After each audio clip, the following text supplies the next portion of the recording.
And when one reflects upon it, on Umrah and those places and things, and Anbiya Ikram and others, many people generally, they think, why we need all that?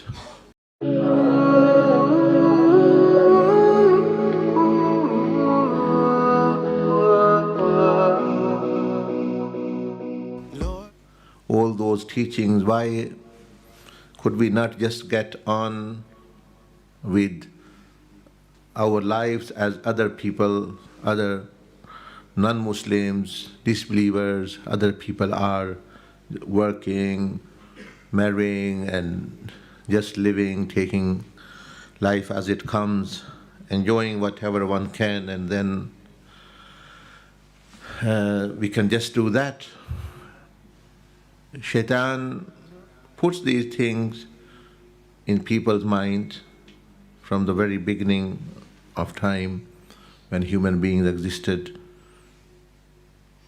that I can also just go about life as others I see.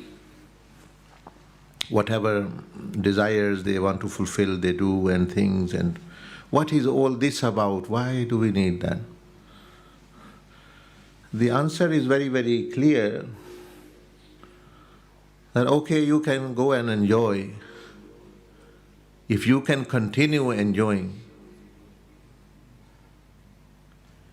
and if after some time end is going to be someone's kidney fails when they go to a certain age, someone gets old age diseases, someone dies in accident, someone is struck with cancer, someone is struck with corona and things. When these harsh and realities a person sees, if this was not there, okay, you can enjoy as well. But the problem is that you tell me, or all those people tell me, okay, I say you enjoy whatever you can do, but will you be able to live forever? Will you be able to enjoy forever? Can you use these blessings, whatever you have? Let's say you have more money, you can buy 10 beds. Can you sleep on 10 beds?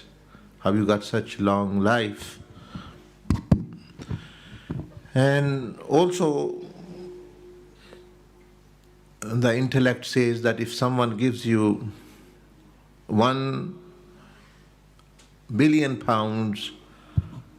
and then says to you that, well, this is £1 billion, but you think about that is, there is a catch in there.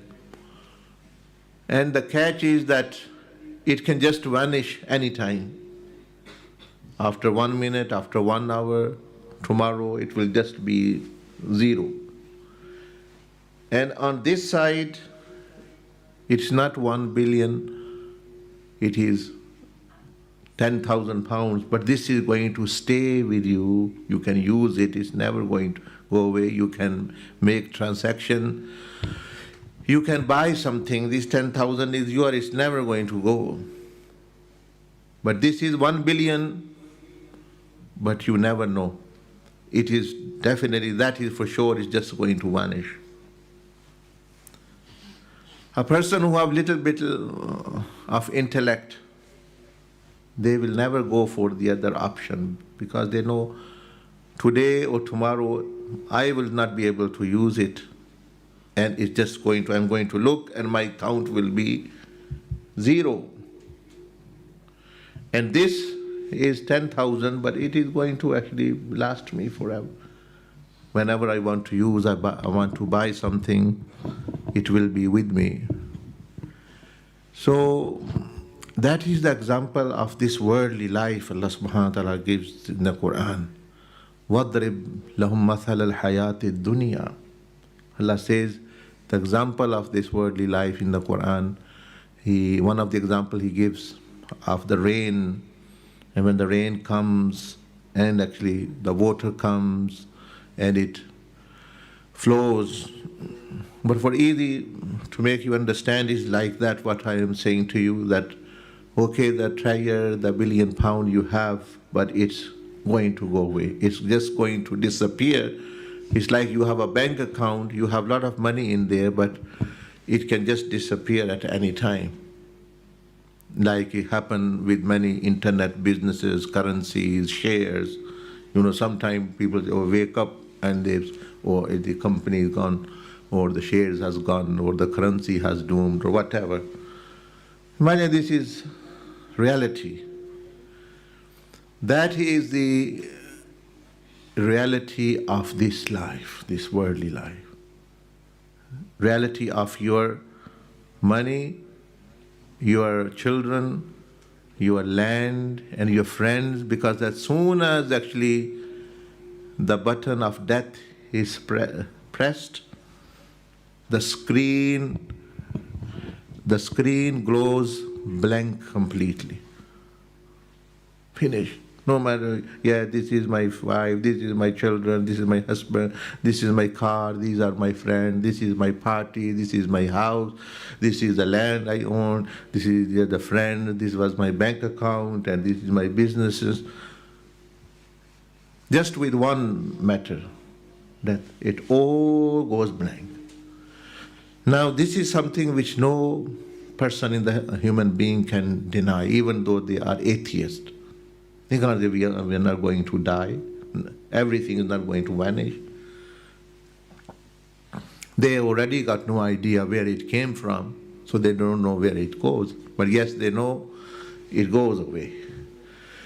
So I'm saying that if this was not the case, okay, you do whatever you like and you do whatever others are doing and think that would have been fine and live forever and enjoy forever, that's fine. But when the reality is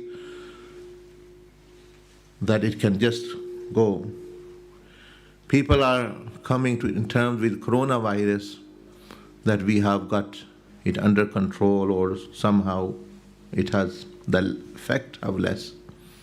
Imagine we have not conquered death yet, nor if we are going to do that. We can do that. Coronavirus can be killed, finished, or whatever. Other disease, cancer can come to an end, a cure can be found. AIDS cure can be found. Cure of death cannot be found. Cure of death is only that you establish the relationship with the one who created death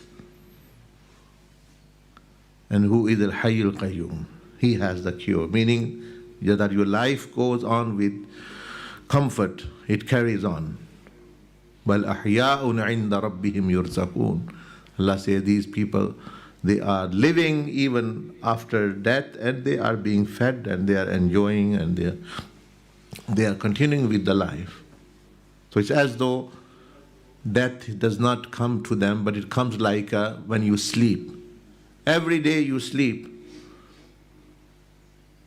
Every day you sleep and you wake up. That's how death is for a believer. That he also have a sleep, and then he wakes up. And there is enjoyment, there is pleasure. There is only more pleasure after, not less, actually. So for him, death is not there as such, meaning as for the other person. For other means destruction. For other means completely pain.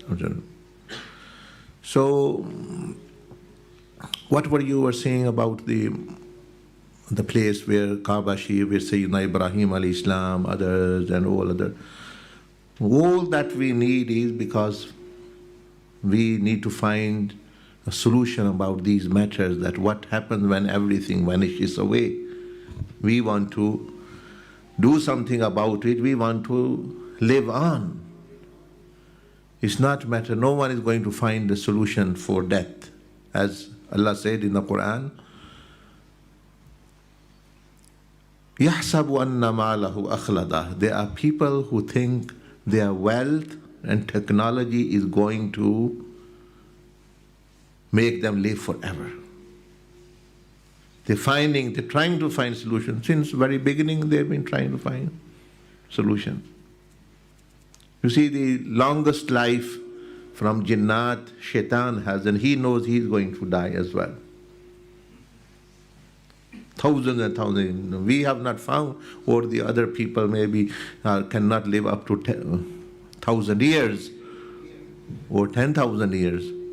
But he's living for hundreds and thousands of years, but still it's a failure. So even though if there was anyone amongst human beings who found the solution, who found the mystery, yeah, I can live 100,000 years, still it's a failure because it's going to vanish no matter after 100,000 years, like it's going to happen with Shaitan. That's how it is. But Allah Azza wa Jal said in Surah Al-Humaza that there are people, يَحْسَبُ أَنَّ مَالَهُ الَّذِي جَمَعَ مَالَهُ عَدَّدَهُ. They do accumulate wealth and they keep the count of it. Oh, we have become richest person in the family or in the country or in the world, and they say, oh, yeah, I am worth 5 billion pounds, I am worth 10 billion pounds. Allah subhanahu wa ta'ala says they think their wealth will make them live forever through whatever technology, or they can think they can invest and get certain medicine, certain health benefits, certain technology, certain others, or they can go on Mars or planet, no matter which galaxy they go to. Allah subhanahu wa ta'ala says, أَيْنَمَا تَكُونُوا يُدْرِكُمُ الْمَوْتِ. Wherever you will be, death will come to you. So when we cannot escape these things, believer, non-believer, and they know, then we should face reality head on, not closing our eyes, like shutting out like a pigeon shuts eyes when sees the cat, thinking the cat is no more there. Death is not going to go away. You can turn your blind eye, yeah, I am enjoying everything. But you know, every person, family, they will know someone has passed away, someone has this failure, someone has cell deformity, someone has cancer. Oh, they are all means. They are all, you may say, means actually which come actually towards actually death. But even though you find cure of these things, you won't find cure of death. Death cure is only, as I said, to have a relationship with Allah Jalla Majduhu, the creator of death, who can even give death to death and who can give life from death. For him, it's not a matter at all difficult. So that's why what you were saying, that is the Anbiya Ikram, Rasulullah Sallallahu Alaihi Wasallam came to teach us. So very briefly now, I will just touch upon what you saw in the documentary. But firstly, I wanted to mention to you, to clear your mind. Someone might say, oh, let me do whatever I like, Okay, do, if you're not going to die, if you're not going to be ill, if you're not going to age, if no loss is coming to you, if you're immune from all disease, if you're immune from all accidents, all actually mishaps. But when the reality is, at the end, the doctor, the hospital will say as well, please pray for him or take him home, have some good, no, their phone, hello, yes, he's got only 2-3 days, call the family and just see him dying. That is the thing. If that's the case, then why not actually come waken up to the reality, how things are going. So